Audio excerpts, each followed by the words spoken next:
I took the paper towel roll out of my kitchen. Then I tore off 4 individual pieces.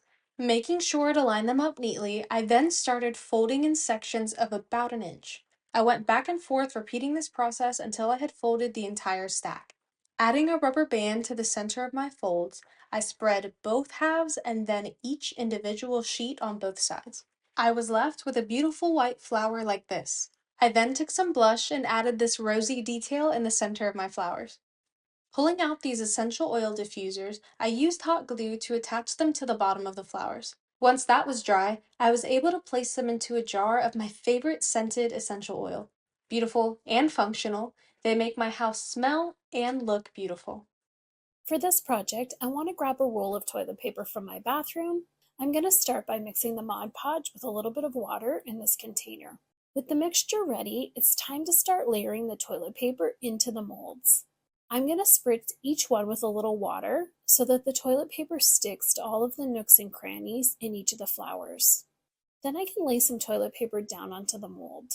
I'm going to use a small brush to gently push the wet toilet paper into all of the little details in the mold. I want to be quite gentle so that I don't rip the toilet paper. Now that that layer is down, I want to gently brush on some of the Mod Podge mixture and add more toilet paper. As the layers start to build up, I find it easier to use a dry brush to push the toilet paper down. There's quite a bit of liquid now, so each layer sticks fairly easily to the one before. Now that I have about 6 layers of toilet paper in each flower, I'm going to leave them to dry. This typically takes about a day for them to completely dry out. While the molds are drying, I'm going to start working on the vintage mirror that I have. I'm going to use a creamy off-white paint to give it a bit of warmth and an antique look. It's going to take 2 coats of paint for sure. Now that the toilet paper is dry in the molds, it's time to release them. It comes out quite easily, but I want to be gentle so that nothing cracks or rips.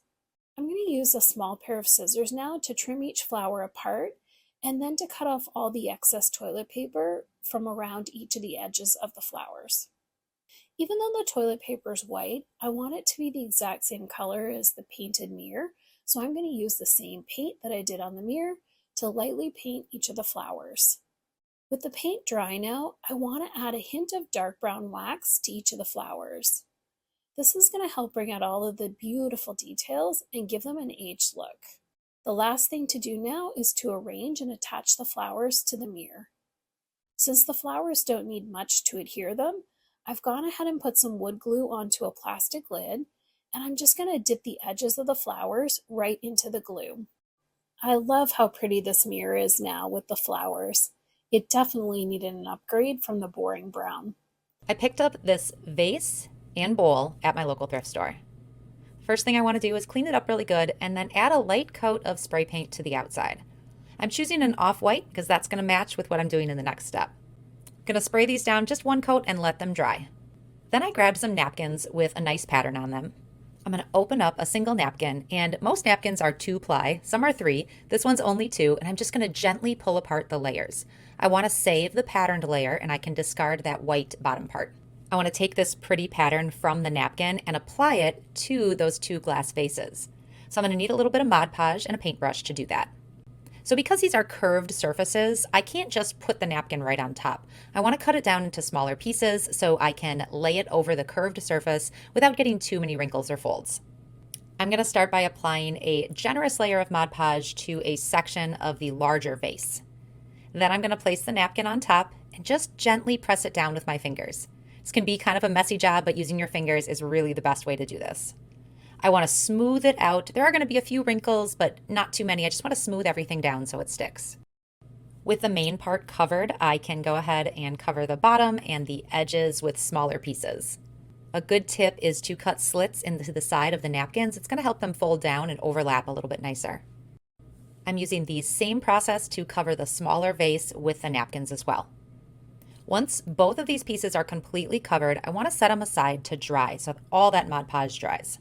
Once they're completely dry, I want to add a final coat of Mod Podge over the top. This is going to help seal everything in and create a really solid, durable surface. I want to turn these 2 vases into a lamp. So I am going to use some really strong glue. I grabbed some super glue here to attach the smaller one to the bottom of the larger one. There are a couple options for turning this into a lamp. There are traditional puck lights that you just press to turn on and off, or you can get these little lights that are remote controlled. I hope this inspired you to pick up some thrift store vases or use some that you already have and turn them into a decoupaged lamp. I'm going to give this old chair a makeover. I've cleaned it really well, and when it's dry I'll give it a light sanding, and then I'm going to give it 2 coats of primer. Now it's dry, I'm going to use some decoupage paper, and I'm going to use as my glue some gloss varnish. So I'm laying down quite a thin layer of the varnish, making sure that the seat is covered. I'm working in 2 halves here. And then using the spray bottle, spray the back of the paper. Now this decoupage paper has a really good wet strength, so you can manipulate it quite well and stretch it. So using the scrunched up piece of plastic wrap, start in the center and work your way out, smoothing the paper as you go. Then when you've done that half, do the same thing on the other side. Go over the whole piece when it's all stuck down and just carefully smooth around and make sure you don't have any bubbles or wrinkles. When it's all completely dry, use a very sharp knife to remove any excess paper. Now I'm obviously going to have to clear coat this because it is a seat. So what I'm going to do is I'm going to use a spray varnish first, and then when that's dry, I gave it 3 coats of a water-based varnish.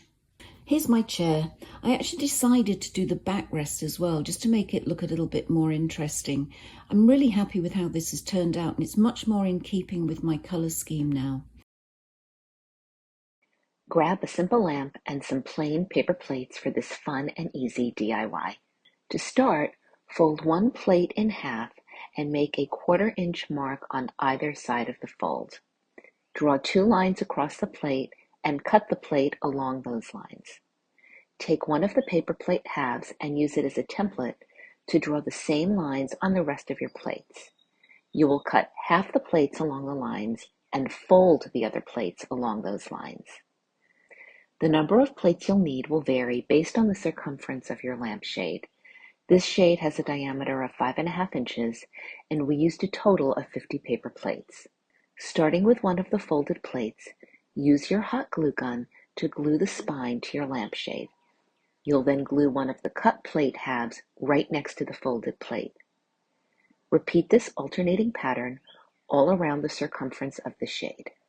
Once the shade is filled in, attach it to your lamp base and enjoy your new modern light fixture.